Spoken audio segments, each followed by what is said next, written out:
Alô? Tá funcionando? Show.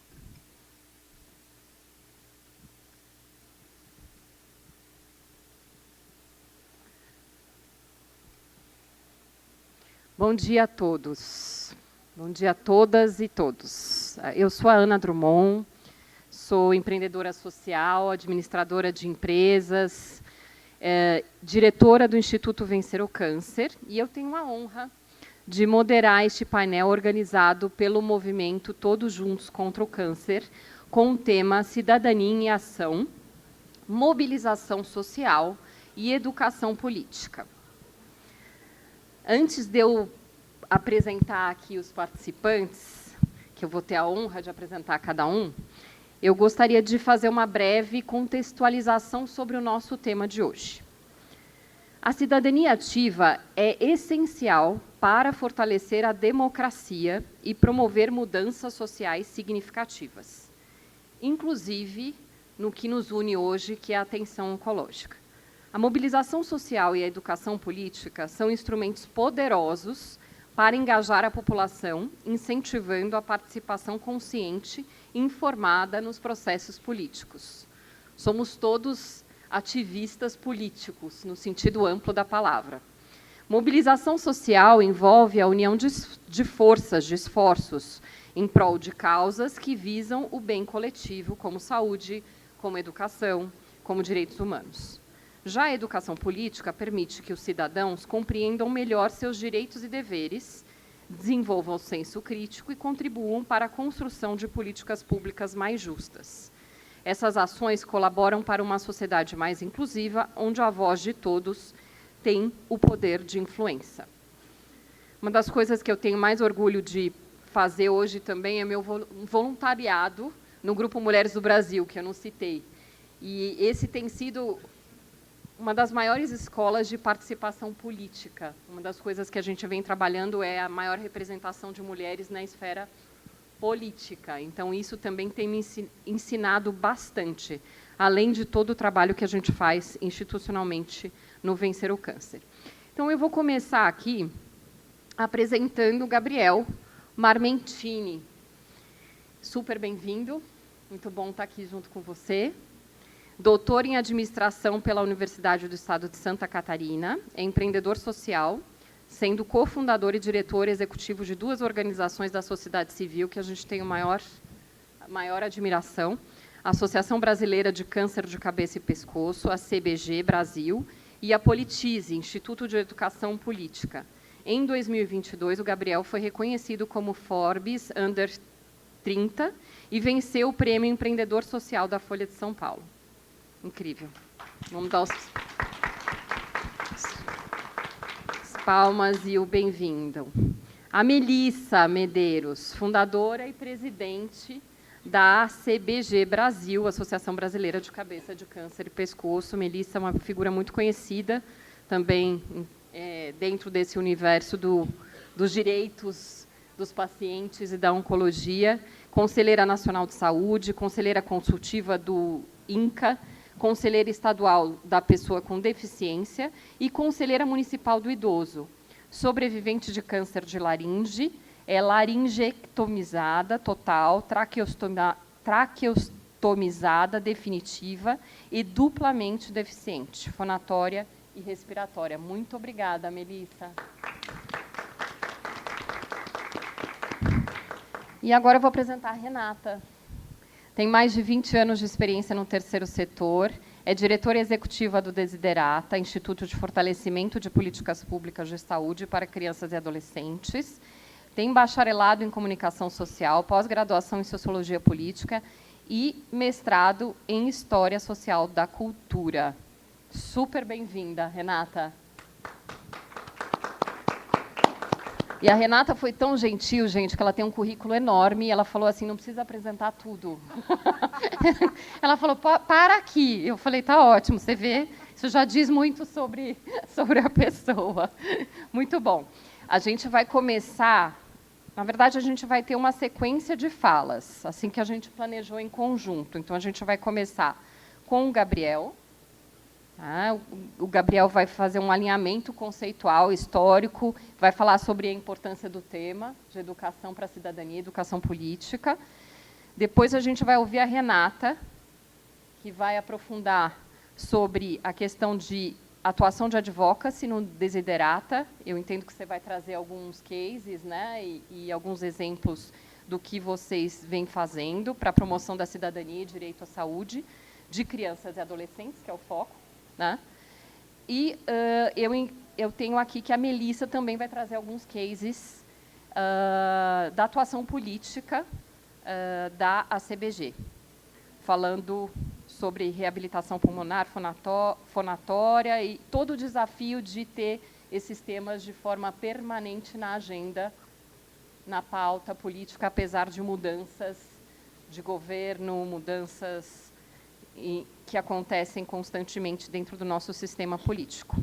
É isso, vamos começar. Vou pegar só o passador de slide, que acho que está ali. Eu vou ficar naquele cantinho lá. Gente, bom dia, é uma honra estar nesse painel tão importante, nesse palco que eu nunca estive antes, já vim ao evento, mas é a primeira vez que eu estou aqui podendo compartilhar um pouco dos meus conhecimentos, então muito obrigado, Caterine e todo o time do TJCC que acredita nessa pauta e dá espaço para a gente falar de um tema que muitas vezes fica negligenciado aí na sociedade. Eu vou começar trazendo um resgate histórico aqui com vocês, de algumas fotos, porque eu acho que é importante valorizar a arte e a gente se conectar emocionalmente com momentos da nossa história para poder debater um tema tão difícil. E eu poderia começar com várias outras fotos, a independência do Brasil, poderia fazer um resgate de Getúlio Vargas, problematizar o Estado Novo, falar de João Goulart, Jânio Quadros e o que for, mas acho que essa foto aqui ela representa algo que me assusta bastante nesse exato momento, porque muitas pessoas no Brasil entendem que a gente deveria voltar para um regime como esse. Eu não vivi essa época, mas o meu pai nasceu exatamente em 1964, nesse ano. E às vezes eu fico pensando, poxa, ele era um bebê e ele nem tinha noção, né, do que estava acontecendo naquela época, mas muitas pessoas viveram e sofreram nesse período. E a gente resgatar a história e entender o momento em que a gente se encontra e as ameaças que podem fazer com que a gente volte a um espaço como esse é super importante. Então, não existe futuro sem a gente entender o passado e como isso nos afeta no presente. Então, por isso que eu escolhi essa foto, porque eu acho que é importante a gente debater sobre a ditadura e a atual democracia que a gente vive e que queremos mantê-la, fazer uma manutenção dela para que ela cresça e se desenvolva. Na próxima foto, vocês veem um movimento Diretas Já. Eu não tive a oportunidade de participar, mas um movimento como esse foi necessário para a gente redemocratizar o país.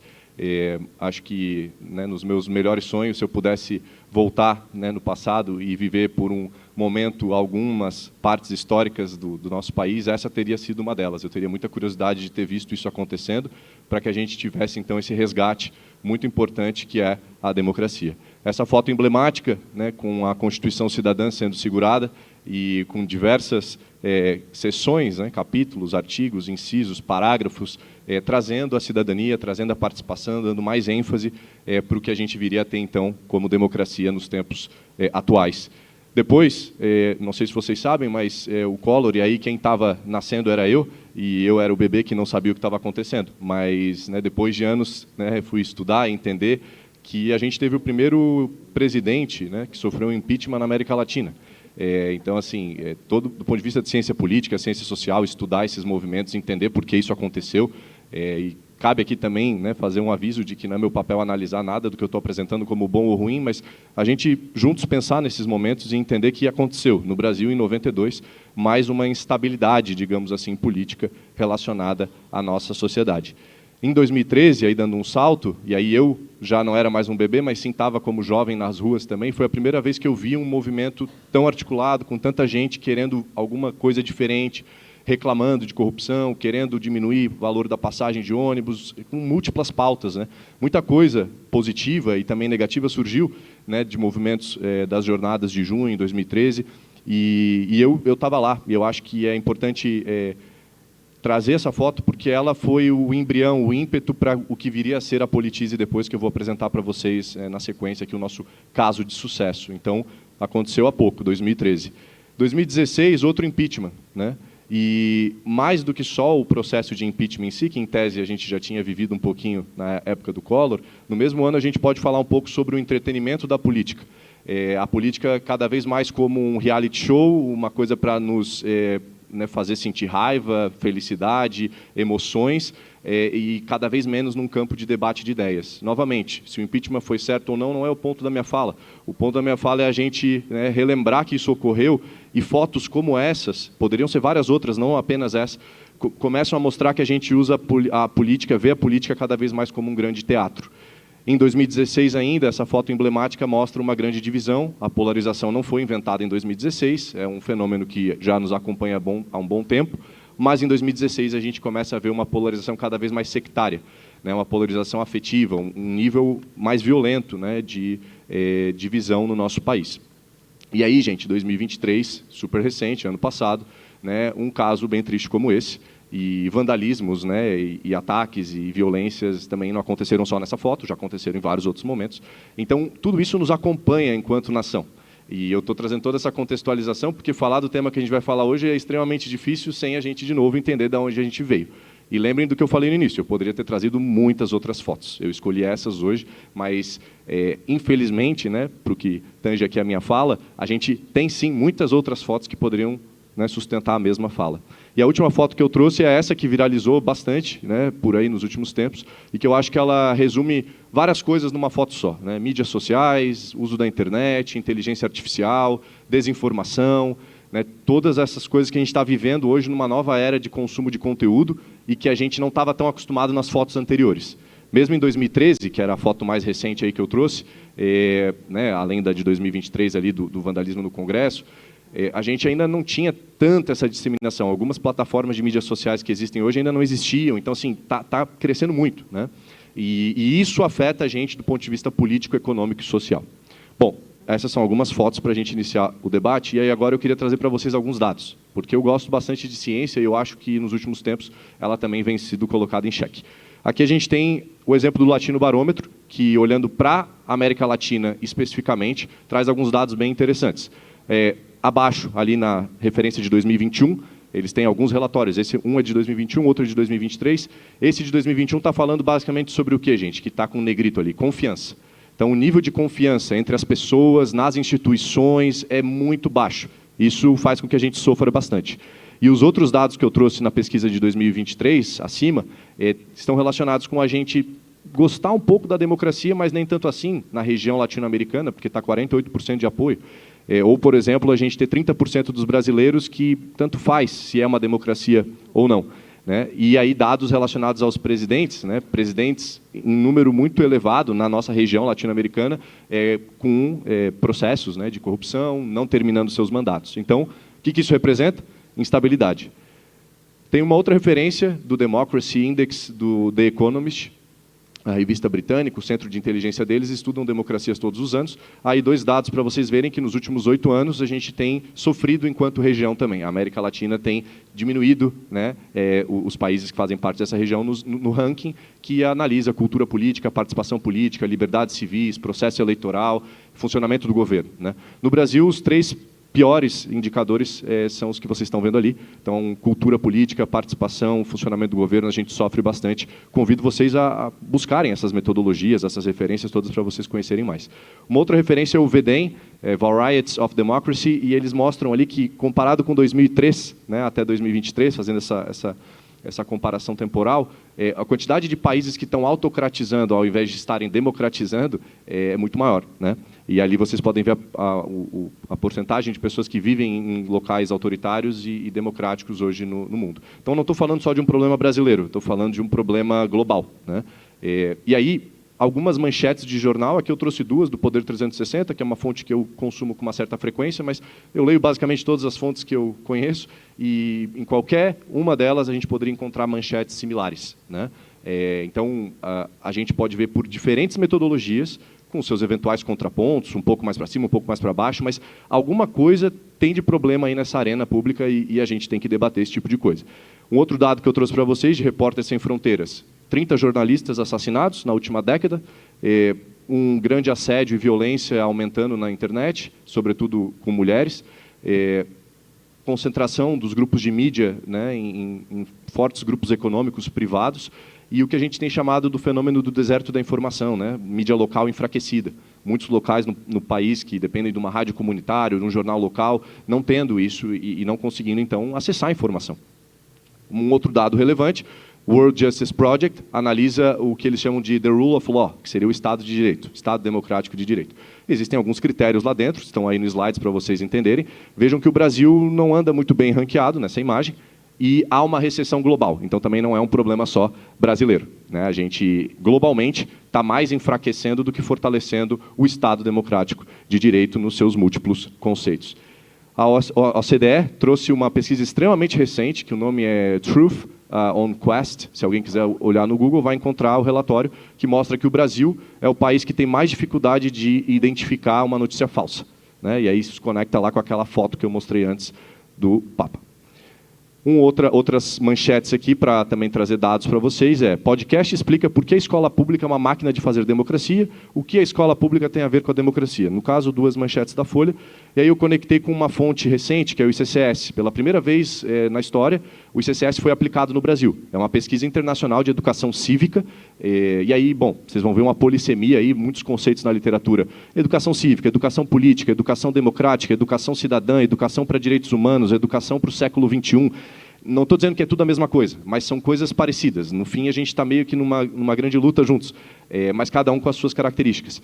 Mas esse pessoal que analisa a educação cívica fez pela primeira vez a pesquisa com o INEP no Brasil. Os resultados estão publicados, vocês podem olhar, e, né, tem os seus problemas lá dentro também. E ali eu coloquei 2 palavrinhas, né, EMC e OSPB, que algumas pessoas devem saber o que é, outras não, né? Sobretudo as mais jovens, talvez não entendam o que é a educação moral e cívica ou a organização social política do sistema brasileiro, que eram matérias que a gente tinha e que, novamente, na literatura você encontra pessoas que elogiavam e achavam importante, assim como você também encontra pessoas dizendo que era uma forma da ditadura continuar doutrinando e, na verdade, ter muito mais um cunho patriótico do que realmente cidadão, né, numa lógica crítica. O ponto desse slide é dizer para vocês que hoje, no currículo brasileiro, a gente não tem formalizado, né, uma disciplina obrigatória que nos ensine a ser cidadão, né? Então, isso está hoje transversalizado. A gente espera que os docentes consigam trazer isso de forma, né, assim, holística. Houve a criação da sociologia e filosofia lá atrás, mas, assim, carga horária baixa também. Então, tem todo um debate aqui, na lógica de olhar para dados, de que a gente precisa refletir sobre o papel da escola, trazendo mais educação política para a gente. E aí eu trago agora para vocês uma referência. Então, assim, foram 2 capítulos até agora, dados e imagens, né? Fazendo um somatório dessas coisas. Aqui a gente tem uma referência de Putnam, que é Jogando Boliche Sozinho. É um livro, vocês podem comprar, ler e vocês vão gostar.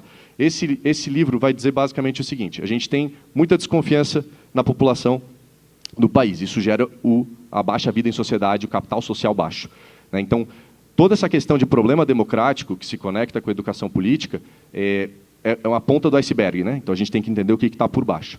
Aí, depois, a gente tem a desconfiança nas instituições.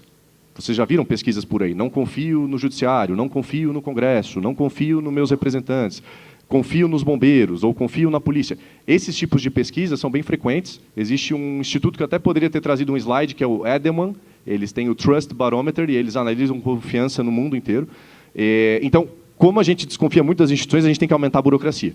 E eu, como bom administrador, eu amo burocracia. A burocracia, ela tem o seu papel, né, mas ela tem as suas disfunções também. A gente, às vezes, exagera na burocracia.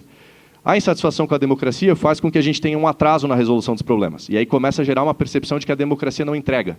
Tem muito artigo em inglês que fala democracy is not delivering. Delivering no sentido de realmente entregar o que a população precisa. O que aí abre margem para muita gente com pensamentos autoritários dizer, bom, talvez seja melhor então viver numa autocracia, porque essa democracia não está entregando. Mas a gente tem que aprofundar mais esse debate. Democracia requer paciência, tempo, diálogo, não é fácil realmente executá-la. E aí essa crise democrática geral, né, leva ao aumento das autocracias ao redor do mundo. Então esse iceberg aqui, e essa referência do Jogando Boliche Sozinho, ela é muito relevante nos tempos atuais e a gente tem que refletir constantemente sobre isso. Agora eu trago para vocês um outro bloco com alguns artigos científicos. Eu selecionei 3, poderia selecionar vários, mas principalmente para passar a mensagem. Leiamos juntos artigos científicos, publicados em jornais, revisados, ciência, e que entre eles há muita discordância. Não é porque é um artigo científico que é também unanimidade, né? Há um debate na ciência, a depender da tua corrente teórica, das metodologias. Vejam que interessante. Essa referência ela fala em literacia cívica. que, aqui no meu caso, eu trago mais para a educação política, naquela lógica de a gente ter muitos termos, né? A gente precisa, com a literacia cívica, né, compreender o processo democrático. Então, é isso que está nos faltando, digamos, lá na escola, na base, na família, na igreja, nos movimentos sociais, em vários lugares na sociedade, né, para a gente poder se tornar cidadão mais rápido. Para que a gente, então, consiga acompanhar os eventos políticos. O volume de informação é tão grande, e aí o detalhe, né, de coisa que surge na mídia, nas leis e tal, eu não consigo compreender se eu não fui capacitado para isso. É difícil. Eu fiz administração pública na universidade, isso me ajudou muito. Se eu não tivesse feito, eu não sei de onde teria vindo o meu conhecimento, honestamente. Então, não tem como acompanhar o processo político de forma decente, qualificada, se eu não tiver tido a tal literacia cívica que esse artigo aborda. Um outro ponto que é destacado é que, por meio dessa literacia, a gente vai entender a estrutura e o funcionamento do governo e, consequentemente, como as decisões são tomadas, né, e não apenas só receber as decisões. E isso nos trazendo, então, a tal análise crítica. O engajamento... vocês não estão mais vendo aí? Pessoal da edição. O próximo artigo, enquanto eles arrumam lá, vocês vão ver que ele vai versar sobre o engajamento cívico. Então, se tem dois grandes problemas, se alguém quiser que eu pare aí por questões técnicas, só me avisa. É para parar mesmo? Então, mandaram eu parar aí. É? Não. Eles vão arrumar lá. Não, tá tranquilo.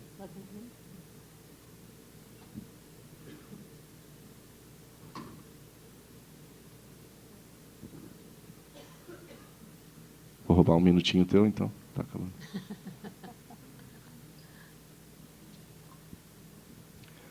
Ótimo. Aqui a nossa nova referência, a mesma referência aprofundando, traz que atividades cívicas, para que a gente tangibilize um pouco mais, vocês vão ver lá no final, podem ser atividades cívicas ou políticas, incluindo votar, fazer campanhas, boicotes, contatar a mídia, fazer audiência pública, testemunhar, assinar petição, participar da associação de bairro, voluntariar. Tem várias formas de vocês exercerem essa participação cívica que viria por meio de um processo de literacia cívica, né? Aí eu trouxe uma outra referência, e aí vocês tiram foto e podem ler depois, pelo tempo eu vou avançar mais aqui, mas é basicamente trazendo vários benefícios, né, do conhecimento político para te levar para a ação política. E com um grande destaque nessa referência para a escola. O papel da escola como local, né, mais apropriado, talvez, mais rápido, mais cedo para a gente fazer esse tipo de formação. E, por último, uma outra referência que também dá destaque para a escola. Vejam aquela frase que eu já uso há muito tempo, porque a gente acabou criando na Politize juntos, e eu nem sabia que alguém já tinha dito isso muito antes de eu, porque eu nem tinha nascido. Ele falou o seguinte: a gente não nasce cidadão, a gente se torna cidadão, e ele aí dá o enfoque para a escola pública, ou seja, na escola que a gente vai se tornar cidadão. E na Politize a gente trabalha muito esse conceito de que ninguém é cidadão de fato até que conquiste os conhecimentos e participe da vida democrática. Última referência para fechar, e aí eu vou apresentar o case da Politize muito rapidamente. Norberto Bobbio, italiano, nesse livro muito legal, que está em várias línguas. Ele fala do futuro da democracia e ele apresenta promessas não cumpridas da democracia. E uma das promessas é justamente a falta de educação política, ou seja, a democracia nos foi entregue, mas não nos foi entregue esse manual, esse preparo, como que eu uso isso, como que eu participo disso.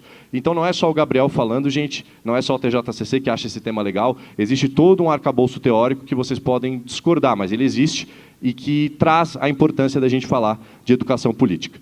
Por todos esses problemas, por todas essas dificuldades, a gente criou a Politize em 2015, 2 anos depois das manifestações de 2013. Isso ficou na nossa cabeça, de alguma forma, foi ali pensando na cabeça do Diego, que foi o meu grande parceiro que teve essa ideia e que me convidou para fazer parte, cofundar, construir do zero essa organização. Por que a gente viu tanta gente em 2013 nas ruas, mas isso não está surtindo efeito do ponto de vista estrutural? Como que a gente, de fato, muda as coisas mais rapidamente, com mais qualidade, com mais debate? E aí, depois de muita análise, a gente entendeu que a grande lacuna era a educação política. As coisas não evoluem tanto porque as pessoas que precisam fazer evoluir, que somos nós, e vocês, a gente vai ser futuros empreendedores, vamos trabalhar em grandes companhias, vamos ser os futuros parlamentares. Então, são pessoas. Essas pessoas precisam ser formadas para a cidadania.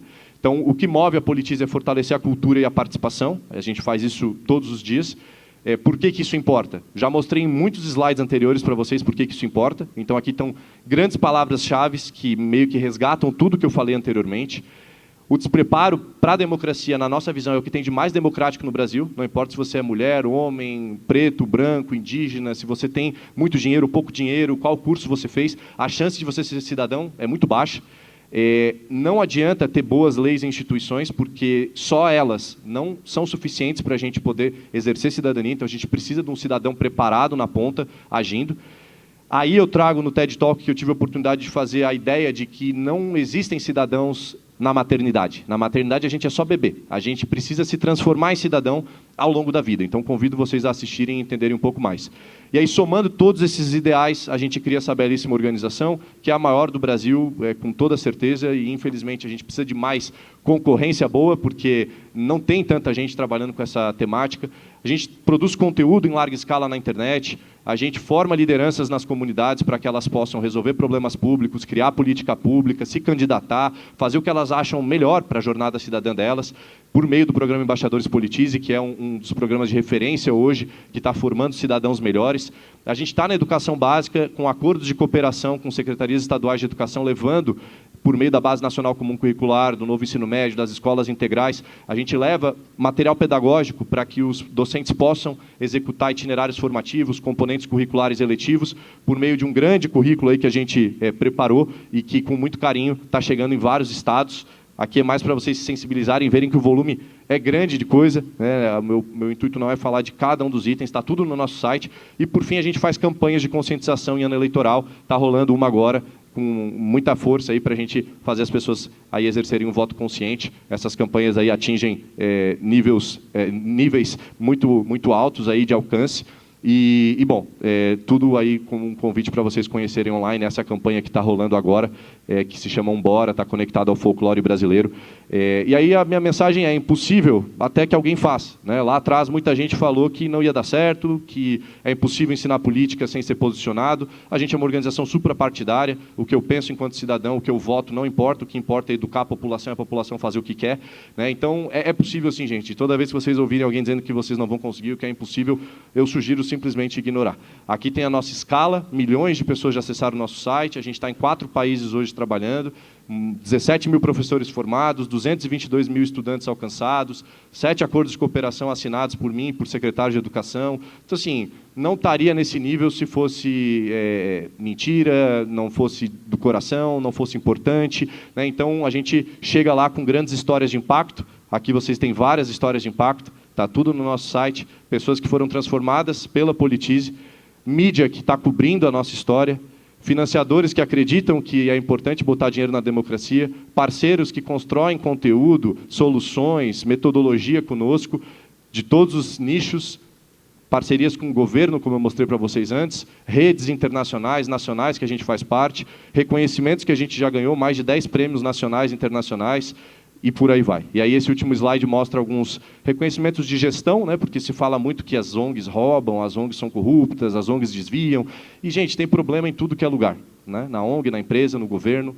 O problema são as pessoas, não as ONGs. Então, eu queria muito convidar vocês a mudar um pouco esse discurso, porque as organizações da sociedade civil, que é o termo certo aí que a gente vem usando, as OSCs, elas são muito potentes e têm capacidade de gestão. Naquela última foto ali, foi uma pesquisa que mostrou que a cada $1 investido na Politize, a gente gera $12 para a sociedade de volta. Termino dizendo que, por mais difícil que seja, a gente tem sinais de sobra de que estamos no caminho certo. Tem muito trabalho ainda para mudar a democracia no Brasil e fortalecer a educação política, mas adotar o modelo mental da abundância ou da escassez é uma escolha de cada um. Então, se a gente ficar olhando o que falta só e reclamando, aí, me perdoem, mas é uma escolha das pessoas que realmente não querem ver o outro lado da moeda. Vocês vão ver aqui muita abundância nas próximas falas. Desculpa que eu esgotei um pouco o tempo, deu uma confusãozinha, mas foi de coração. Espero que tenham gostado. Aí estão meus contatos e a gente segue à disposição.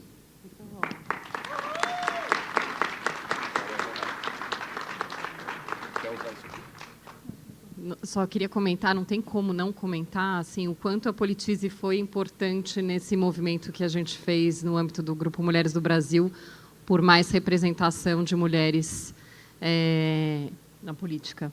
Então, a gente utilizou muitos conteúdos e disseminou muita informação para que essas mulheres se tornassem voluntárias e ativistas da causa, porque a sensação que eu tinha é que as pessoas tinham a ideia de que, para eu poder participar, eu preciso me filiar a um partido.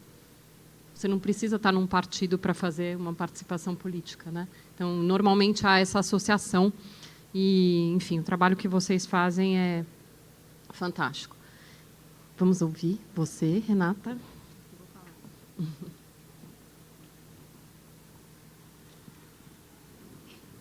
apertar o botãozinho. Olá, bom dia a todos, a todas. Prazer enorme estar aqui com vocês hoje. Eu nunca tinha tido a oportunidade de ver o Gabriel atuando assim pessoalmente. Estou impactada. Parabéns. Assim, eu sou já fã da Politize, mas vê-lo falar é realmente impactante. E já vou começar, mas isso me fez lembrar uma fala de um pensador que eu gosto muito, que é Edgar Morin, que ele fala que a democracia nunca é sempre sendo, né? Então, democracia é uma prática. Então, acho muito importante a gente fazer essa reflexão aqui no TJCC, né? Porque é uma parte muito importante do nosso trabalho também, é a gente praticar a democracia, e saúde também é democracia, né? Então, muito obrigada pelo convite, por essa oportunidade. Para a gente é realmente uma honra poder contribuir com o TJCC, que é um evento tão importante na luta contra o câncer. E, especialmente, esse convite da Caterina. A Caterina é essa pessoa, essa mulher cheia de ideias. E, quando ela nos convidou para participar dessa mesa, que é sobre mobilização e educação política, ela nos provocou a pensar no Desiderata sob um outro ponto de vista. E a gente fez uma reflexão de que o Desiderata ele é essencialmente um ato de advocacy, porque nós somos um instituto voltado para o fortalecimento de políticas públicas de saúde para crianças e adolescentes. E isso significa algumas coisas. Primeiramente, que o foco do nosso trabalho é o sistema público de saúde. E nós escolhemos o SUS porque é a forma da gente chegar em cada criança e cada adolescente no Brasil. Então, a defesa do SUS, e vejam, o SUS é o resultado de uma luta política muito longa. Então, o SUS é um patrimônio que a gente tem que acordar todos os dias, escovar os dentes e agradecer pelo SUS. Então, a defesa do SUS é um foco do nosso trabalho, porque é a forma como a gente acredita que a gente vai conseguir democratizar a saúde no país. E também significa que nós estamos defendendo o ECA. O ECA é o Estatuto da Criança e do Adolescente, que foi criado em 1990, e o ECA preconiza que os órgãos públicos, juntamente com a sociedade e as famílias, são responsáveis pela garantia dos direitos humanos e sociais a crianças e adolescentes. Então, o ECA nos faz refletir que a responsabilidade por essas crianças, pelo bem-estar dessas crianças e desses adolescentes, é nossa, não é do governo. Cabe a todos nós, inclusive todas e todos nós que estamos aqui nessa sala, promover e garantir os direitos para essas pessoas, e os direitos de forma integral. E a nossa causa no Desiderata é justamente a garantia do direito à saúde a todas as crianças e todos os adolescentes que estão no Brasil. Nós nascemos há 21 anos atrás, então nós começamos com foco no controle do câncer infanto-juvenil. E, mais recentemente, a gente trouxe a obesidade infanto-juvenil também como agenda de trabalho. Isso porque essas duas agendas, elas compõem duas grandes ameaças à saúde de crianças e adolescentes. Como vocês devem saber, o câncer é a principal causa de morte por doença entre pessoas de 1 a 19 anos. E a obesidade é uma pandemia no mundo e, infelizmente, no Brasil também. Então, nós acompanhamos que 1 entre cada 3 crianças atendidas pelo SUS apresenta obesidade e sobrepeso. E isso tem impacto na saúde e no desenvolvimento dessas pessoas. E o câncer, bom, como também é uma escolha de advocacy, né? Por quê? O câncer infanto-juvenil é uma doença rara. Nós estimamos por volta de 8.000 casos por ano no Brasil, o que é um universo muito reduzido quando comparamos ao câncer no adulto. Mas, diferentemente do câncer no adulto, o câncer na criança não tem prevenção e se desenvolve de uma forma muito mais rápida e muito mais agressiva. Em compensação, se a gente consegue ter o diagnóstico e o tratamento adequado em tempo, se chega a até 80% de chances de cura.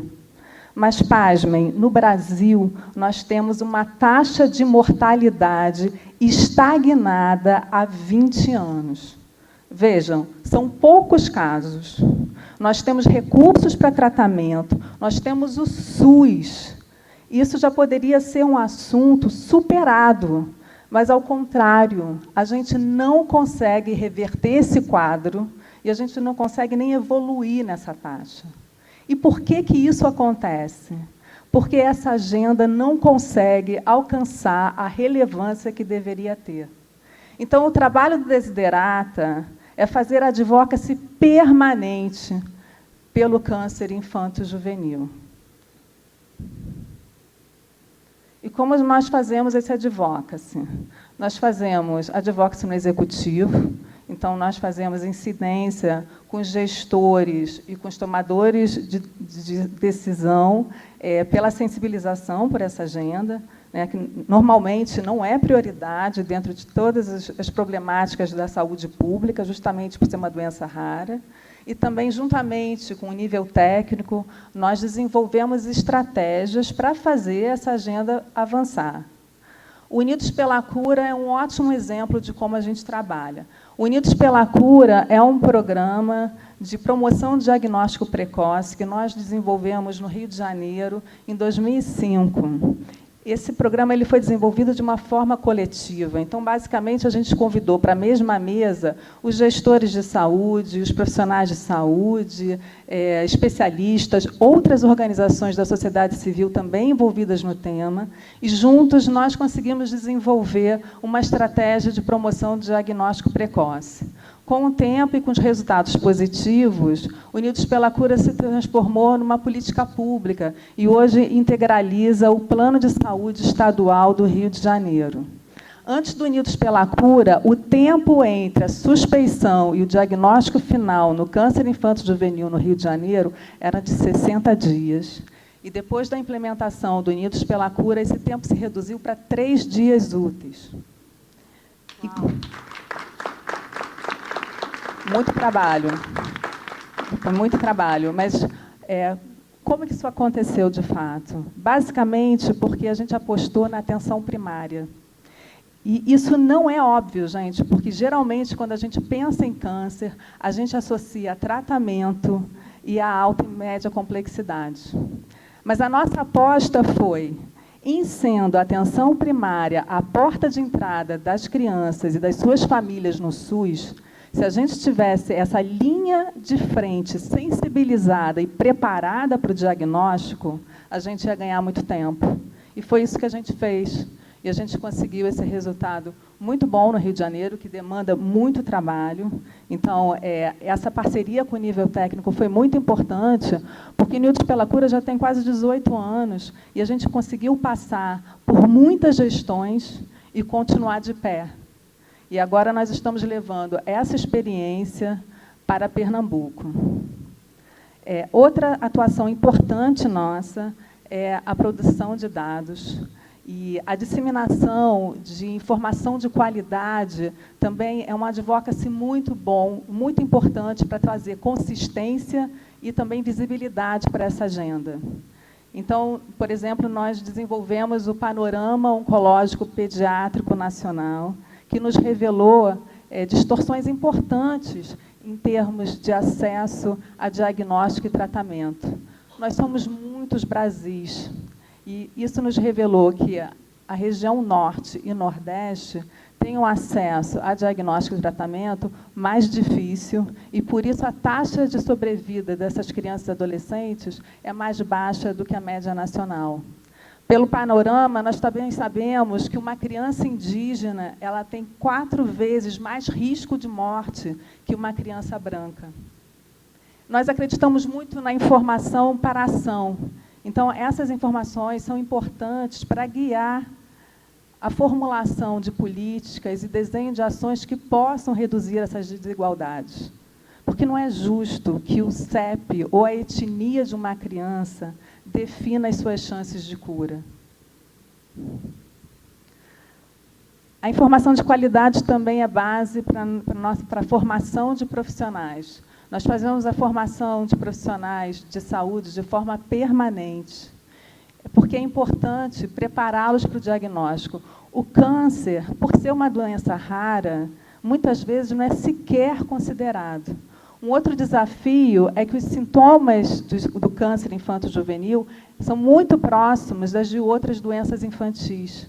Então, basicamente, a gente ensina a esses profissionais a desconfiarem do câncer e manterem o alerta ligado. E também a humanização, que também é um ato de advocacy, no sentido que nós transformamos esses espaços de diagnóstico e tratamento de hospitais públicos no Rio de Janeiro em ambientes lúdicos e acolhedores. E nós fazemos isso porque é muito mais do que a decoração de uma sala. Nós fazemos pesquisas que mostram que esses espaços aumentam a adesão ao tratamento, a confiança dos cuidadores, o engajamento dos profissionais e até se reduz o uso de anestésico. Sobretudo, a humanização significa o nosso profundo respeito pelo que é a infância. Porque a criança não deixa de ser criança na doença e ela precisa continuar sendo tratada como tal. Esses espaços coloridos apontam a necessidade de se praticar uma oncologia pediátrica que atenda às necessidades específicas das crianças e dos adolescentes. E, por isso, nós vamos continuar colorindo esses espaços e, quiçá, pelo Brasil. Por fim, nós fazemos campanhas de sensibilização, que também são muito importantes para trazer mais engajamento para as nossas causas, e, principalmente, novamente, visibilidade para o câncer infanto-juvenil. E, todos os anos, nós fazemos as campanhas de Setembro Dourado, né? Então, estamos agora no mês de setembro. Essa mensagem é principalmente para os profissionais de saúde, mas não só. Então, nós buscamos envolver as famílias e a população em geral, porque lembram, né? Assim, essa é uma responsabilidade de todos nós. Esse ano, o nosso tema é "O tempo é a chave", porque nós sabemos que o tempo é o nosso principal aliado na luta contra o câncer. Então, vou partilhar aqui com vocês o nosso filminho. O câncer é a primeira causa de morte por doença entre crianças e adolescentes de 1 a 19 anos no Brasil. Um grande desafio que, com o diagnóstico precoce e o tratamento adequado no tempo certo, pode fazer a incerteza virar esperança. Ele foi para uma festa e, na semana depois dessa festa, ele começou com umas dores nas pernas. Eu achei que fosse por dor muscular, né? Quando a gente passou quarta-feira ele com uma dorzinha na perna. Na quinta-feira ele já não queria mais levantar do sofá para ir no banheiro, fazer essas coisas. Na sexta-feira ele falou, eu abri o olho, o que foi, João? Ele, mãe, não consigo levantar para ir no banheiro. O quanto antes a gente prestar atenção na criança ou no adulto, no adolescente que está passando por alguma coisa, se queixando de uma dor de cabeça, vai lá. Mas não é nada, procura saber. Nesse Setembro Dourado, não se esqueça que o tempo é a chave. Identificar a doença nos estágios iniciais aumenta as chances de cura e melhora a qualidade de vida. Desde 2003, o Instituto Desiderata trabalha para mudar a realidade do câncer infanto-juvenil, implementando e propondo políticas públicas de saúde, investindo na qualificação de profissionais de saúde, desenvolvendo projetos de melhorias físicas para tornar espaços hospitalares e de exames mais acolhedores e agradáveis para crianças e adolescentes em tratamento. Antes de tudo, eu falo para não desistir, porque fácil não é. Nós insistimos, corremos e foi uma corrida contra o tempo, mas hoje eu vejo que tudo deu certo, o Caio está aqui super bem, O Caio trabalha, coisa que eu nunca imaginei. O Caio faz cursos, o Caio faz faculdade e o Caio tá aí super bem. Ela dança balé, ela dança jazz, né? Ela tem um dom de desenho que adquiriu na enfermaria, né? Começou a desenhar castelinho, princesinha, hoje é uma desenho cheia. A campanha também tem que abranger, além das clínicas, hospitais, abranger escolas, meios de famílias, né? Procurar lugares que, assim, que a informação não chega. Junte-se a nós nessa causa. Informe-se, compartilhe e apoie. Setembro Dourado. O tempo é a chave.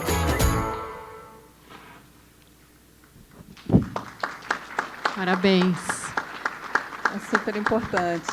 E essas são fotos de ativação da campanha que nós estamos fazendo nas universidades, porque se fala muito pouco, aliás, quase nada, sobre oncologia pediátrica nas universidades, e é muito importante sensibilizar esses futuros profissionais desde cedo.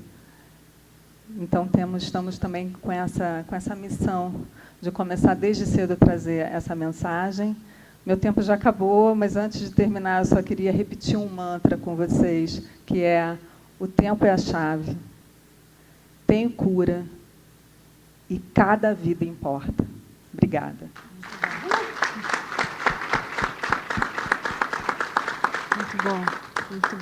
Muito bom te ouvir, Renata. Nossa, eu tenho várias perguntas, mas eu não posso fazer agora. Eu não posso. Eu vou passar para a Melissa, que com certeza vai nos trazer perspectivas incríveis. Como é que tá? O microfone tá? Olá, pessoal. Tô bem feliz que a casa ficou mais cheia. Mas não porque eu queria que me ouvissem. Porque eu queria que ouvissem sobre o tema. Porque esse espaço é sobre mobilização social. E a gente precisa falar mais sobre isso. Então, nosso painel é Cidadania em Ação, Mobilização Social e Educação Política.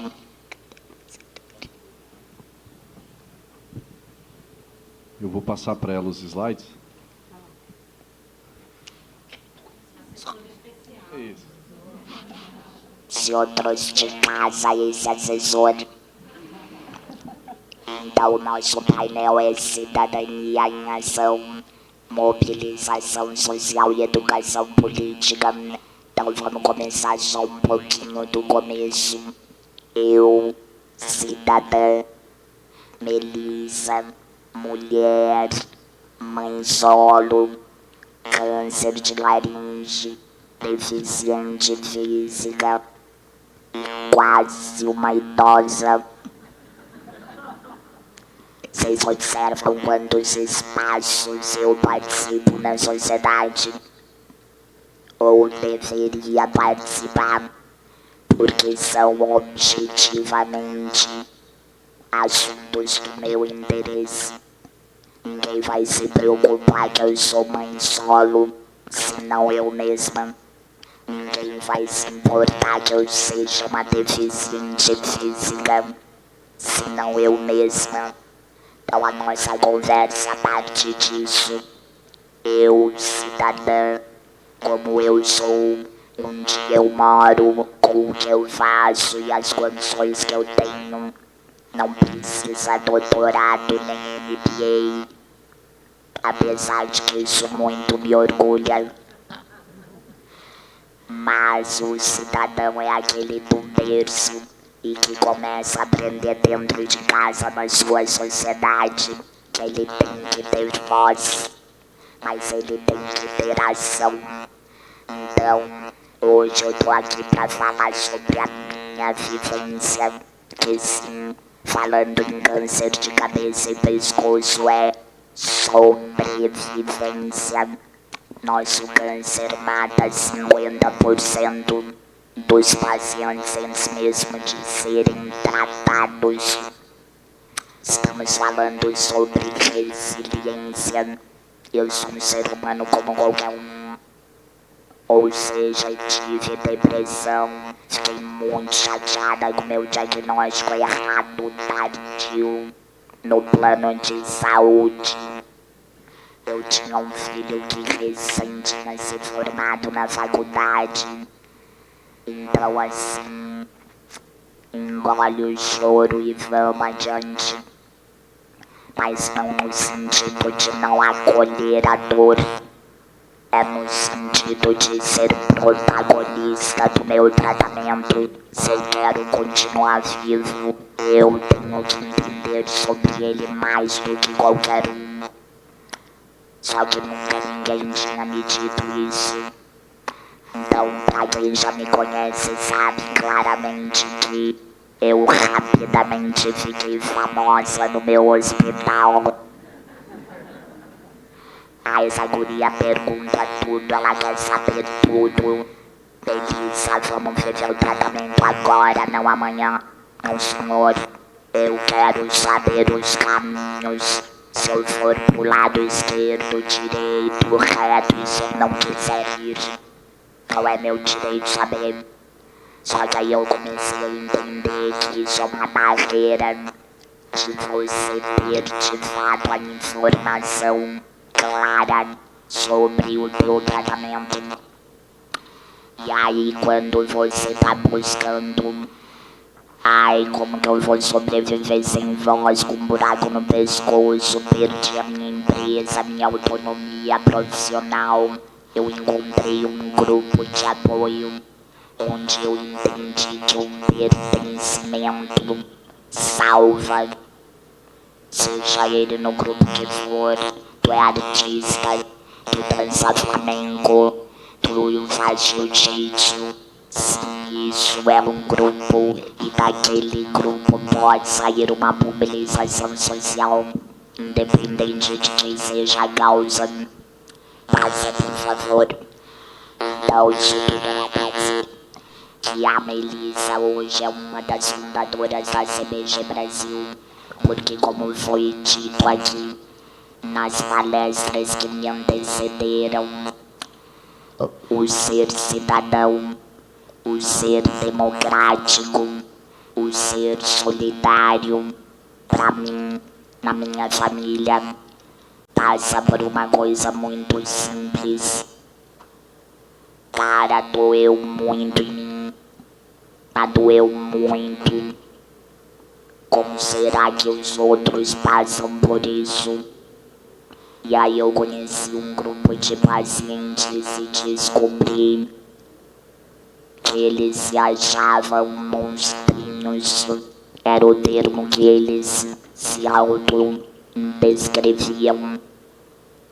Digo eu, não, tudo bem que eu não sou linda, mas monstrinho não.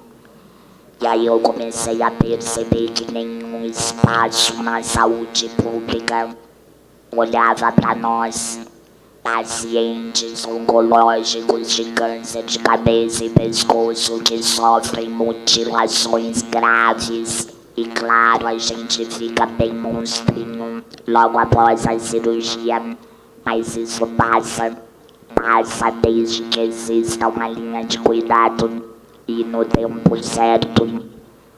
A ideia é, grupo de paciente é ótimo, a gente conversa, a gente dá risada, a gente aprende um com o outro a curar dores e a ultrapassar desafios da deficiência. Mas eu sou uma pessoa de ação, né? Tu me convidar pra fazer um happy hour, eu vou adorar. Mas se todo dia nós fizermos happy hour e o assunto não for interessante ou não for algo que modifique o status quo, eu vou deixar naturalmente de participar. Porque nós, seres humanos, estamos acostumados a lamentar, a reclamar, a julgar, a criticar e não a fazer. Eu gosto de que faz. E eu já fiz muita cagada. Mas as cagadas já me ensinaram como não fazer. E é só fazendo, só erra quem tenta, caramba. E tu nunca vai ter todas as respostas, muito menos quando tu tem que dialogar com políticos, com gestores públicos, com dinheiro que é finito, não é finito. Só que a ousadia, a coragem, a vontade de se fazer ouvir é natural de todos nós. Então a CBG foi fundada em 2015. Vamos comemorar ano que vem aqui no TJCC 10 anos. Eu já disse no ano passado, nós só chegamos até aqui porque tivemos apoio de pessoas importantíssimas no ecossistema, como a Merula, que me recebeu mesmo sem saber quem eu era, me explicou várias coisas. A Leonie Margarida, sim, que Deus recebeu essa semana nos braços, presidente da MUC de Floripa. Isso é generosidade, isso é cidadania, é você ensinar ao outro algo que possa fazer com que ele te ajude a resolver o mesmo problema que é seu. E para isso a CBG resolveu trabalhar fortemente o advocacy. As instituições assistencialistas são extremamente importantes, mas a gente entende que nasceu para fazer mudança sistêmica. Está no nosso DNA o trabalho em rede. Está no nosso DNA incluir todos. Porque eu não sou melhor do que ninguém. O meu SUS não pode ser diferente do seu. O que dói em ti, dói em mim, dói no meu vizinho. Eu acho que o dia que a educação de fato for um problema de todos nós, o nosso país muda. Então a gente trabalha com advocacy, a gente trabalha com a inclusão social. Temos 15 grupos de acolhimento no Brasil, faltam 12 para que a gente feche pelo menos um por estado. E fazemos campanhas de conscientização, de prevenção, de acesso a tratamento, a novas tecnologias, a imunização, a teste molecular, tudo que envolva o saber do paciente. A nossa organização foi fundada por pacientes, diferente de outras que são profissionais, e elas se complementam, porque a nossa visão é um pouquinho mais próxima do dia a dia de quem passa, e as outras do profissional que também tem as suas dificuldades e que junto conosco vão resolver problemas. Esse hoje é o nosso cenário. Somos uma organização de interesse público OCIP.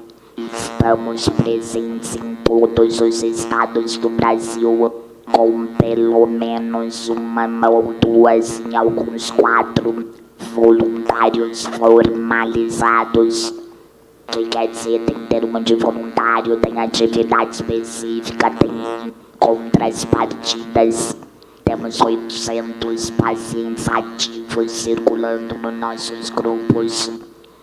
E a gente tem hoje um GT interno de advocacy, um de inclusão, um de informação e um comitê científico que inclusive a Caterine ajudou a desanuviar dúvidas sobre a grande importância de um comitê científico, e o nosso foi montado. Aqui é para vocês visualizarem, a CBG está no meio de um ecossistema, e a gente entendeu que para chegar onde a gente queria era obrigado a estar em espaços coletivos que de alguma forma convergem com os nossos objetivos, missão, valores. E aqui, obviamente, todos juntos contra o câncer, a ACT. Hoje estamos no Conselho Nacional. Muitos às vezes me perguntam, vale a pena tá lá. Eu me perguntei isso várias vezes, né, Helena? Vale, mesmo que ainda não seja aquilo que eu imaginei que deveria ser. Mas, de novo, eu não quero ser a pessoa que critica e que desiste. Eu vou fazer parte da mudança para que o Conselho Nacional realmente seja mais poderoso, porque ele foi feito para isso. Em algumas outras frentes ele é muito forte, pessoas muito aguerridas. Então bora lá ajudar a construir uma realidade melhor. Desde o começo, a CBG Brasil bateu na porta de todas as especialidades médicas que fazem parte da nossa patologia. Porque, para deixar claro pro ecossistema que a gente não é o médico, a gente não é o enfermeiro, mas a gente tem muito para dizer para vocês melhorarem práticas, fazerem novas abordagens, contribuírem com as políticas públicas. Com algumas foi bem difícil, mas a gente não desiste. Somos signatários do movimento ODS. Todas as nossas atividades impactam esses 5 objetivos, majoritariamente. E agora, indo pro fim da minha fala, cases de sucesso. Veja bem, só vou recapitular, tá? Eu não sou formada, eu não fiz direito, eu não sou da área da saúde. Eu montei uma organização social porque me incomodou ter passado por tudo isso de um tamanho. Porque é tão drástico, o câncer de cabeça e pescoço, ele é tão feio, ele é tão dolorido, ele é tão indigno, que eu disse, cara, alguém tem que fazer alguma coisa. E aí meu filho Gabriel, quem não sabia, tá ali os meus neurônios mais preciosos. Na época, um estudante de administração olhou pra mim e disse, mãe, vamos fazer alguma coisa, tu não pode ficar aí deprimida, triste. Aí ele abriu uma conta no Facebook pra mim, eu nem sabia usar, né? Mais 6 meses numa cama te dá um tempo suficiente pra aprender. E aí criamos o primeiro grupo no Facebook. Velho, fiquei famosa, todo mundo discutindo tudo isso de gente igual a mim. E aí o Gabriel disse, vamos montar uma associação. O que nós vamos começar a fazer? Eu vou lá no Ministério da Saúde descobrir porque que eles não sabem que a gente não existe. E na época a nossa presidente, uma fonoaudióloga maravilhosa, amiga, tu é louca, tu acha que dá pra chegar lá e vão te atender? Ô menina, todo mundo lá trabalha pra nós, vamos lá sim. Ah, tu marcou? Não marquei, quero ver se eu não posso entrar. Sandro Martins, na época, era o cara. Aí com essa voz maravilhosa, né, de aeromoça, parei o departamento, todo mundo olhou pra trás, meu Deus, o que aconteceu? Oi, pessoal. E aí ele saiu da sala e veio, ah, é você que veio de Florianópolis? Sim, eu vim, eu só tinha passagem pra vir aqui uma vez, então tu tem que me atender. Cara, de lá nasceu a nossa movimentação política. A gente pediu a revisão da diretriz diagnóstica terapêutica do câncer de cabeça e pescoço, que a atual é horrível, não diz muita coisa sobre nada. E aí como que a gente fez isso? Só voltando um pouquinho, a gente acionou todas aquelas sociedades médicas para sentar na mesma mesa, trabalhar em prol do paciente. Foram 2 anos, mas está na Conitec em fase final. de texto e de revisão. Nós, mudos, não somos da área, tiramos o TATTT da fila da Gonitec. Isso é uma prova de que nós podemos. Eu podia ter feito em menos tempo, com menos confusão. Podia, mas eu não tinha outra opção, era o que eu sabia e foi feito. Então quando a gente fala de fazer advocacy, de mobilizar socialmente ou de qualquer outra coisa, faça. No caminho tu vai corrigindo. Eu não vou ser 100% em tudo, ninguém é. Mas alguma coisa tem que ser feita. E o nosso maior legado hoje, 10 anos depois, volta só um pouquinho, Gabriel, já tô terminando. Como que eu faço pros parlamentares e tomadores de decisão saber que esse povo existe? Vamos criar os troços das leis lá, né? Todo mundo cria a lei do músculo, dia do livro, dia do ônibus, dia... Vamos criar o Dia Nacional da Pessoa como eu, laringectomizada, porque com a lei vem junto algumas obrigações que o Ministério da Saúde tem que fazer. O mês nacional do Júlio Verde não existia, a CBG quem fez, a DDD já falei, Pronon não existia, laringe eletrônica no SUS. Os meus coleguinhas saíam da cirurgia, acordavam mudos e mudos ficavam forever. Como assim?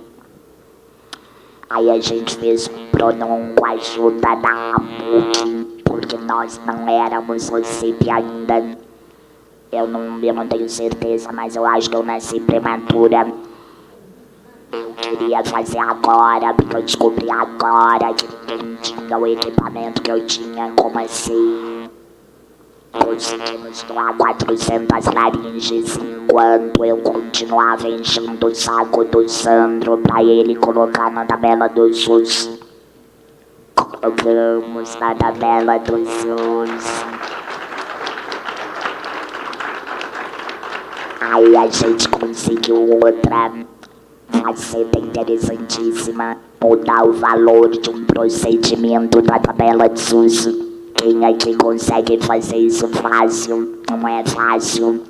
Nós mudamos o valor da prótese traqueoesofágica na tabela do SUS para virar obrigação do cirurgião colocar. E por último, conseguimos fazer a primeira política de Estado em Santa Catarina, onde uma linha de cuidado foi feita integralmente para pacientes como eu.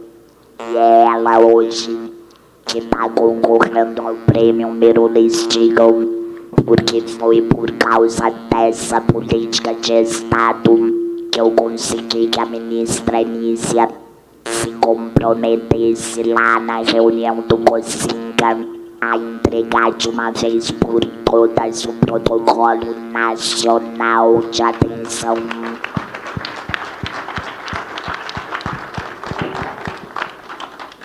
Meu tempo já esgotou faz tempo, só vou terminar o último, porque a reflexão é essa.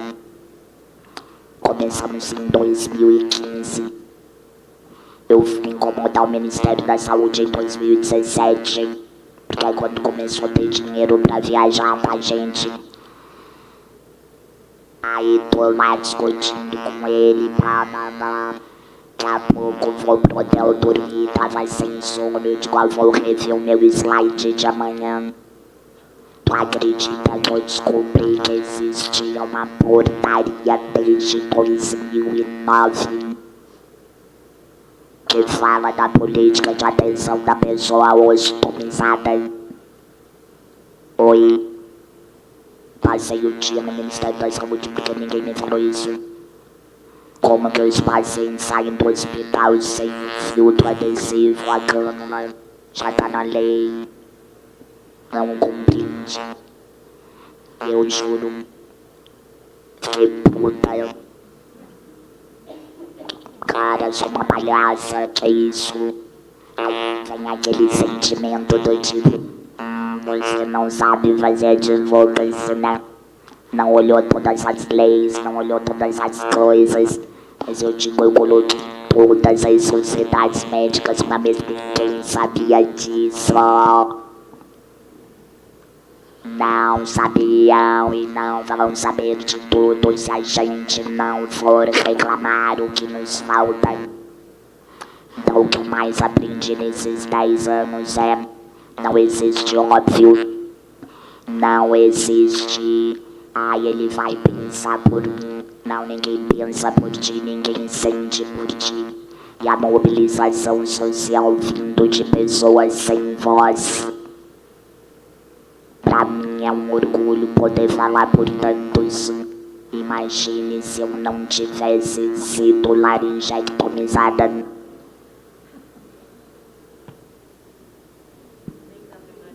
Como que uma pessoa sem voz vai reclamar alguma coisa? Então já começa por aí a discrepância, mas ao mesmo tempo a abundância. Essa voz que vos fala é metalizada, robótica, chata, mas vai continuar falando por todos. Obrigada.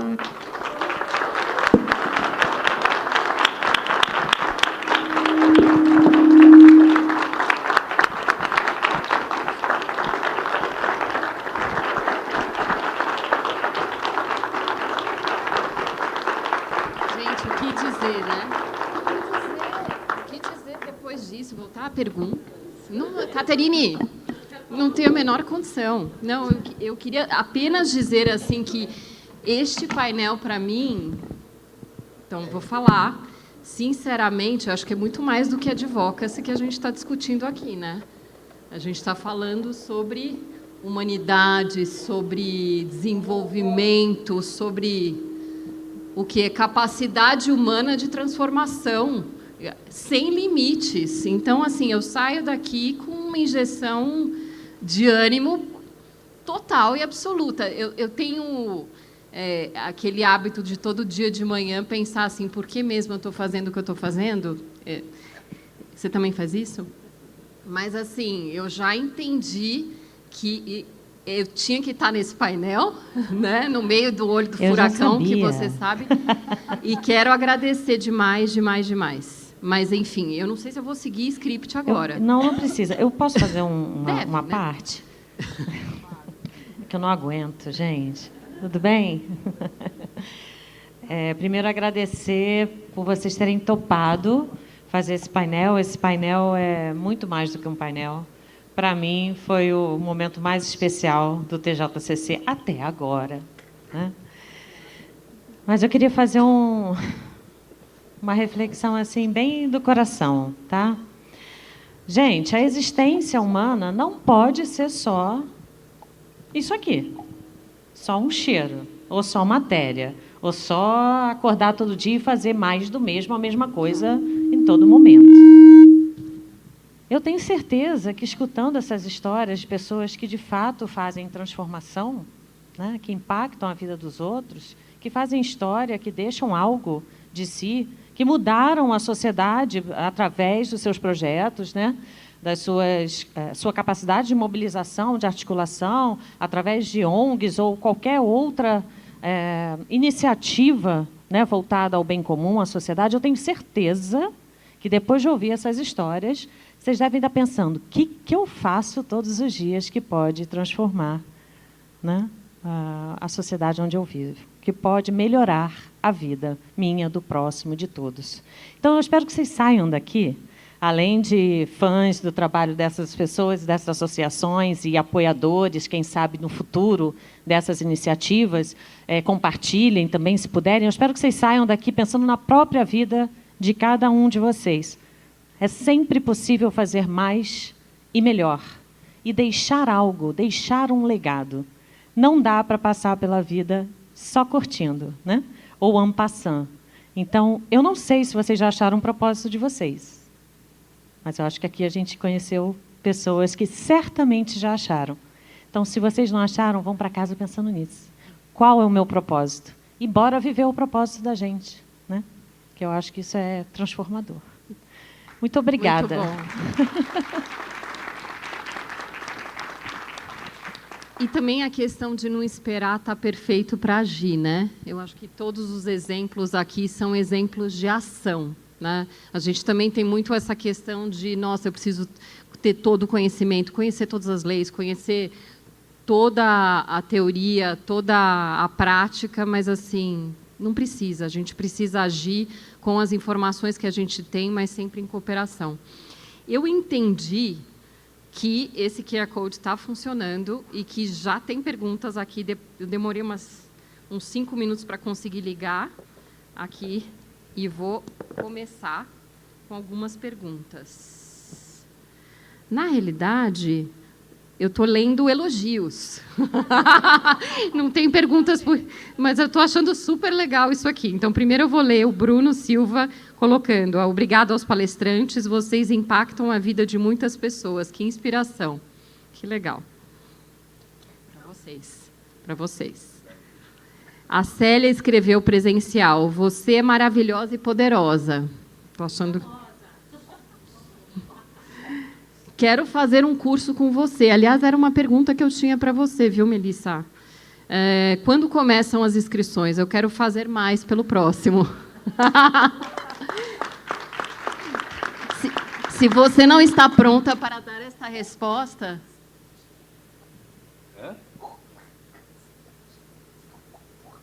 Ela está sugerindo mandar esse e-mail para o olá@cbgbrasil.org. Em breve a gente vai criar uma plataforma de cursos que a gente ainda não tem. E aí poderia ser uma das novidades já nessa plataforma.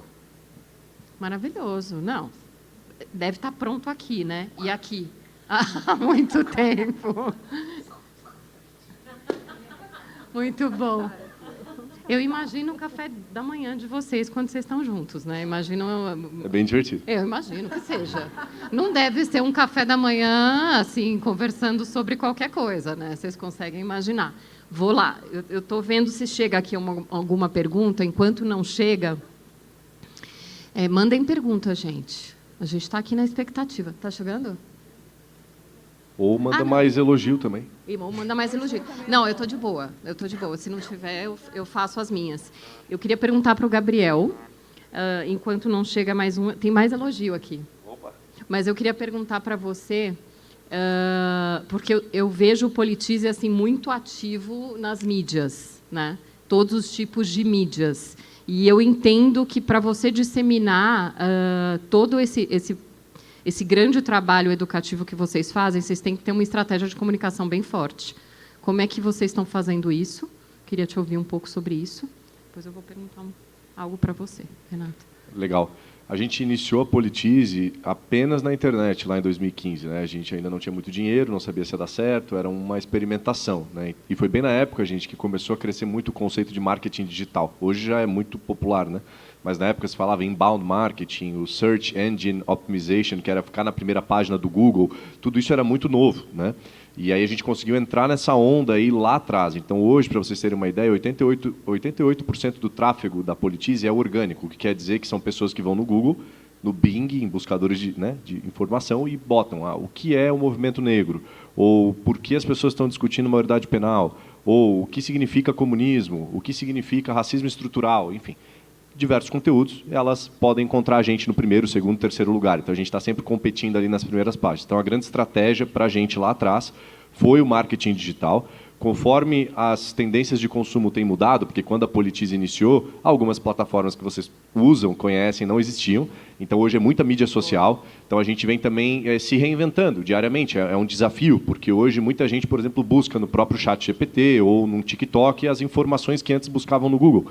E aí a gente também tem que estar nesses espaços. Então, a estratégia assim, que a gente vem lendo e absorvendo lá é o tal omnichannel, que é estar em todos os canais. Se você tiver estrutura, recurso e capacidade de criar boas narrativas, o ideal é estar em todos os campos, porque a determinada plataforma que um cidadão costuma usar, às vezes não vai ser a mesma que o outro utilize, e aí você consegue, de forma massiva, chegar em todo mundo com diferentes linguagens. Também não adianta botar tudo igual, né, copiar e colar a mesma coisa que você colocava no X, no Twitter, e colocar, sei lá, no TikTok. São adaptações que têm que ser feitas. Então, a gente usa muito essa estratégia de mídia social, marketing digital, pensando no posicionamento no buscador, e imprensa, né? Acho que cada vez mais, com a nossa maturidade, a gente hoje vem investindo muito mais em imprensa para poder formar opinião. No fim das contas, a gente não muda muita coisa se não tiver no debate público. Então, a gente precisa meio que nessa lógica do advocacy, de formar agenda. No nosso caso, a gente não está tentando fazer uma política pública nova, barrar um PL ou implementar um PL. Não é nosso papel organizacional. Mas a gente quer, por exemplo, com esse painel, que vocês vão embora daqui, considerando que a educação política é importante. E aí entra numa lógica de mudança de percepção, comportamento. Então, é aquele advocacy mais de mudança de médio a longo prazo. Então, eu diria que esses são os grandes componentes do que a gente adota de narrativa, de estratégia, e com muito foco no jovem, não porque o adulto, o idoso, não importa mais, mas por questão de estratégia mesmo, de alavanca, de entender que são as pessoas que talvez queiram ainda mudar mais de opinião, tenham mais energia para fazer coisas, e são as pessoas que vão cuidar desse país aqui depois que a gente vai embora, né? Então, a gente hoje foca mais de 16 a 29 anos, mas o nosso trabalho é para todo mundo. Show. Tem mais elogios aqui, mas antes de lê-los, eu queria perguntar para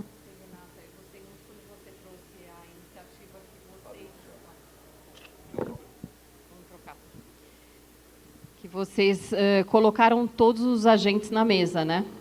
Basicamente, eu entendi que aquela experiência foi uma experiência de entrar dentro da política pública e falar como é que a gente pode fazer diferente. Naquele momento, vocês conseguiram incluir o cidadão, a cidadã, quer dizer, pessoas que estão dentro desse contexto, eles conseguiram participar, vocês conseguiram envolver, vamos dizer, a sociedade naquele processo de alguma forma? Se não, como é que vocês estão conseguindo engajar essa sociedade que não necessariamente tem todo o letramento, que não necessariamente tem todo o entendimento dos mecanismos de participação política? Como é que vocês estão fazendo isso? Sim, sem dúvida. Bom, foram muitos atores envolvidos para desenvolver o Unidos pela Cura. Bom, e todos os atores também são cidadãos, né? Assim, então, porque o cidadão não é uma categoria, né, que a gente traz, mas também tinha outras organizações da sociedade civil que traziam demandas também de cidadãos que eram muito importantes.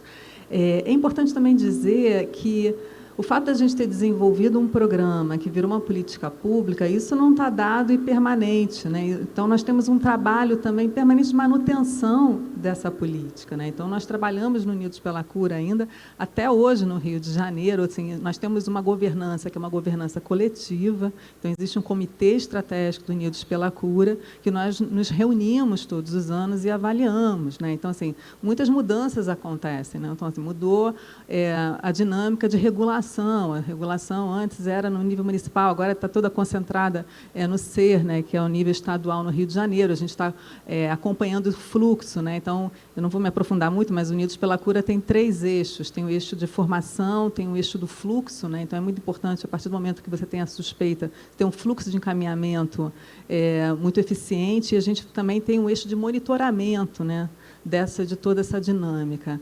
E é muito interessante que nós agora estamos tendo essa experiência de levar a inspiração do Unidos pela Cura em Pernambuco.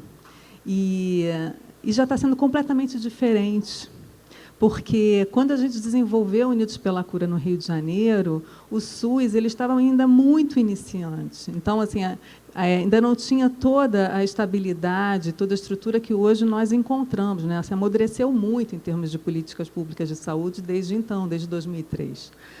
Hoje, lá em Pernambuco, já são muitos outros atores, também mais atuantes, e nós imaginamos que a gente ia começar pelo no Rio de Janeiro, a gente começou pelo município e depois nós expandimos para o Estado.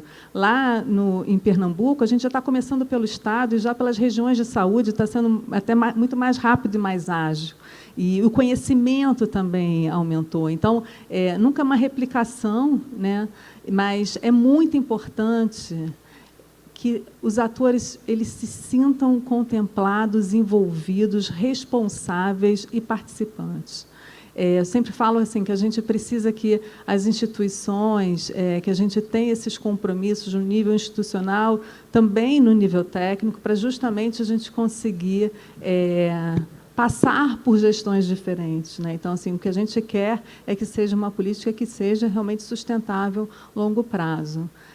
E eu acho que, nesse sentido, as instituições, né, as organizações, nós temos também que ter consciência do nosso limite. Nós temos um limite, a gente não vai conseguir chegar numa escala nacional, né? Não é esse o nosso papel. O nosso papel não é chegar no nível do Estado. Mas eu acredito muito numa complementariedade.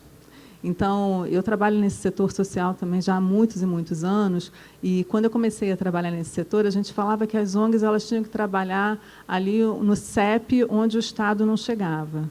Isso ainda é muito real, porque existem muitas franjas, né, sociais que realmente o Estado não chega, e aí por isso também a desconfiança da democracia, né, porque a democracia existe, a confiança, onde há os direitos sociais garantidos, isso é muito importante.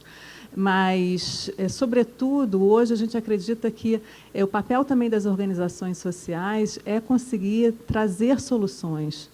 E a gente tem uma vantagem nesse sentido, porque, diferentemente do Estado, a gente não tem um compromisso com o nacional. Então, a gente pode trabalhar em territórios, em projetos pilotos, testar tecnologias sociais que depois possam ser escalonáveis. Então, essa é uma forma também da gente trabalhar, uma forma assim, de como ter investimentos inteligentes que possam depois trazer soluções que sejam sustentáveis para o país. Eu estou entendendo que eu tenho tempo mais para uma pergunta. A gente troca de novo. Alô? Alô? Fazer a pergunta? Vamos tentar de novo? Agora vai. Agora. Eu vou pedir para a Melissa responder, tá? Bom, tem um comentário aqui, fantástico painel. Vivemos um encontro de gerações aqui. E como alinhar a estratégia de advocacy com tantas polarizações e tantos interesses diversos? Como navegar, né? Nesse contexto que estamos inseridos. Vale pedir ajuda dos universitários ou 0800. É uma pergunta bem interessante. Eu até tive uma experiência na CBG que me marcou muito. Na época do outro governo que ninguém gostava, nós já estávamos no Ministério da Saúde brigando pelos nossos direitos. E até então, primeira-dama queria muito que a gente se aproximasse deles por sermos deficientes. Qual que é o meu papel? Não me interessa se eu gosto, se eu não gosto, se eu sou do partido A, B ou C. Eu fui. Nunca saberemos se ela ajudou ou não, porque a nossa luta já era muito anterior a ela. Mas a minha equipe ficou putíssima. Oi, como é que tu deu visibilidade pra ela? Cara, assim, eu fui pra sessão de terapia. Alguém tá errado aqui, pelo jeito sou eu, né? Porque era tipo 8 contra 3. Aí eu entendi o que o Gabriel falou e continua falando sobre a questão da educação política. Não é sobre mim, é sobre uma causa. Aí depois que eu curei o trauma, eu voltei pra equipe. Eu falei, eu acho que é vocês que estão trabalhando no lugar errado. Então a advocacy, a polarização vai existir sempre. Eu sempre vou falar algo que não vai agradar alguém.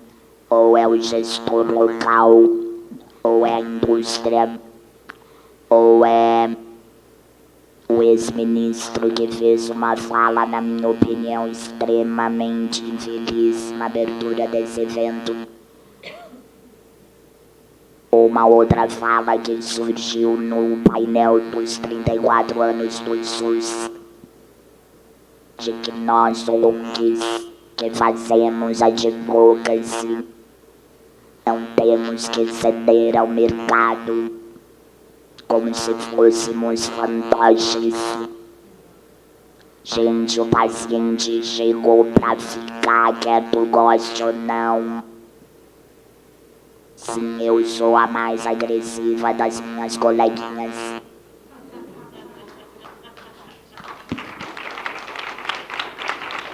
Então, pra quem perguntou como fazer, é fazendo. Não tenha medo, não tenha vergonha, ninguém é melhor do que você. Só que você tem que chegar com dados, com evidências, com fatos reais e, principalmente, leve uma proposta de solução. Porque de reclamação os caras também já ouvem muito. É isso. Gente, isso aqui foi maravilhoso. Nossa Senhora, ainda bem. Eu adorei. Obrigada pelo convite. Tem mais perguntas aqui, mas não temos tempo. Vamos tirar uma foto.